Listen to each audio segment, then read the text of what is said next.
നമസ്കാരം. Truth vision ന്യൂസിലേക്ക് സ്വാഗതം. വയനാട് ചൂരൽമല ദുരന്തത്തിൽ സർവ്വതും നഷ്ടപ്പെട്ട കുടുംബത്തിന് അഞ്ചൽ സെന്റ് ജോൺസ് സ്കൂൾ വീട് നിർമ്മിച്ചു നൽകി. സ്കൂളിലെ വിദ്യാർത്ഥികളും അധ്യാപകരും രക്ഷകർത്താക്കളും ചേർന്ന് നിർമ്മിച്ചു നൽകിയ വീടിന്റെ താക്കോൽദാന ചടങ്ങ് നടന്നു. നമസ്കാരം. ഞങ്ങൾ സെന്റ് ജോൺസ് കുടുംബാംഗങ്ങൾ വയനാടിന് ഒരു വീട് എന്ന പദ്ധതിയുടെ ഭാഗമായി ഇന്ന് രാവിലെ 3 മണിക്ക് ഞങ്ങൾ വയനാട്ടിൽ എത്തിച്ചേർന്നിട്ടുണ്ട്.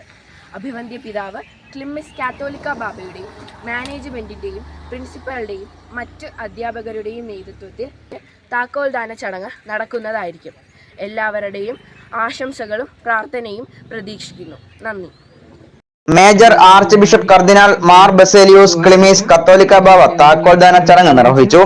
വയനാട് മാനന്തവാടി സ്വദേശി പ്രവിതയ്ക്കും കുടുംബത്തിനുമാണ് അഞ്ചൽ സെന്റ് ജോൺസ് സ്കൂൾ വീട് നിർമ്മിച്ചു നൽകിയത്. സ്കൂൾ വിദ്യാർത്ഥികളിൽ നിന്നും സമാഹരിച്ച 12 ലക്ഷം രൂപ ഉപയോഗിച്ചാണ് വീട് നിർമ്മാണം പൂർത്തിയാക്കിയത്. ദുരിതത്തിൽ നിന്നും പ്രവിതയും കുടുംബവും കഷ്ടിച്ചാണ് രക്ഷപ്പെട്ടത്. പ്രവിതയുടെ ഭർത്തൃപിതാവിന്റെ സഹോദരന്റെ കുടുംബത്തിലെ 6 പേർ ദുരന്തത്തിൽ മരിച്ചിരുന്നു. ഒരാളുടെ മൃതദേഹം ഇതുവരെയും ലഭിച്ചിട്ടുമില്ല.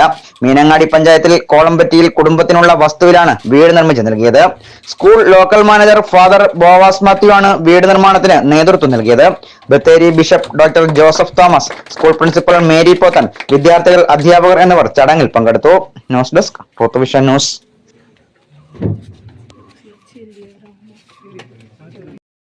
പിതാവേ, ബോവാസ് അച്ഛ, ഏറ്റവും സ്നേഹമുള്ള ഡേവിഡ് അച്ഛ, ചാക്കോച്ചൻ, തോമസ് അച്ഛൻ, നമ്മുടെ സെൻറ്റ് ജോൺ സ്കൂളിലെ പ്രിയപ്പെട്ട മാത്യു സാർ അടക്കമുള്ള അധ്യാപകരെ, കുട്ടികളെ, ഇന്ന് ഒരുപാട് സന്തോഷത്തോടു കൂടിയാണ് ഞാൻ ഇവിടെ നിൽക്കുന്നത്. ചെറിയൊരു അഹങ്കാരം കൂടിയുണ്ട്. നമുക്കറിയാം, നമ്മുടെ വാവ തിരുമേനിയൊക്കെ ഇവിടെ കടന്നു വന്നതിന് വാവ തിരുമേനി അത് പറയുകയും ചെയ്തു, വേറെ ഒരു വീട്ടിലും പോയില്ല എന്ന് പറയുന്നു. കാരണം വാവ തിരുമേനി ശ്രേയസിലൊക്കെ മീറ്റിങ്ങിന് വരുമ്പോൾ കണ്ടിട്ടുണ്ടെന്നല്ലാതെ ഇതുപോലെ അടുത്ത് കാണാനുള്ള ഒരു അവസരം കിട്ടിയത് ഇന്നാണ്. അപ്പോൾ ഞാൻ വാവ തിരുമേനി പറഞ്ഞതുപോലെ തന്നെ ശ്രേയസിൽ ഞാൻ വർക്ക് ചെയ്തത് കൊണ്ട് മാത്രമായിരിക്കും എൻ്റെ മോളും കുടുംബം രക്ഷപ്പെട്ടത്.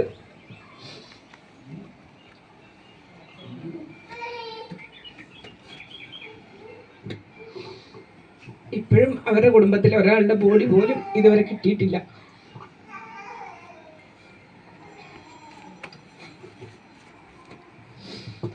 ബാബ തിരുമേനിയുടെ ഒരുപാട് കരുണയോട് കൂടിയിട്ടാണ് നമ്മുടെ ഈ ഭവനത്തെ തിരഞ്ഞെടുത്തത്. ഈ ഫണ്ട് കളക്ഷനുള്ള എല്ലാ നിർദ്ദേശങ്ങളും ബാബ തിരുമേനിയുടെ ഭാഗത്തു നിന്നുണ്ടായിരുന്നു. ബാബ തിരുമേനിക്ക് എൻ്റെ കുടുംബത്തിൻ്റെയും ഞങ്ങളുടെ എല്ലാവരുടെയും പ്രത്യേകമായിട്ടുള്ള നന്ദി അറിയിക്കുന്നു. അതുപോലെ എന്നെ തിരഞ്ഞെടുത്തത്, എൻ്റെ കുടുംബത്തെ തിരഞ്ഞെടുത്തത് അഭിവന്ദ്യ പിതാവാണ്. കാരണം ഞാനൊരു ഹിന്ദു കുടുംബത്തിൽ പെട്ട ആളാണ്. എന്നിട്ട് ഇത്രയും കരുതലോടുകൂടി എന്നെ സപ്പോർട്ട് ചെയ്യുകയും